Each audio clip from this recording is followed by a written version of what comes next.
Hello everyone, welcome to the HardReset channel, and today I'm going to show you how to change the name of your iPhone.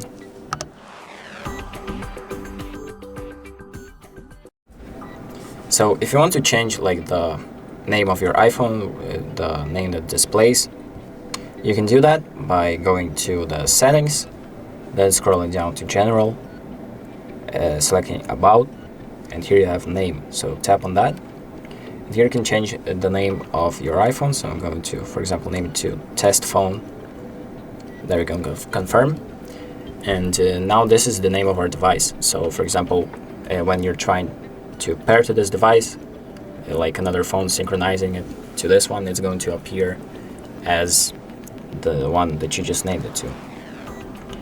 So that's pretty much it. Thank you for watching. I hope this video helps you, and make sure to like and subscribe.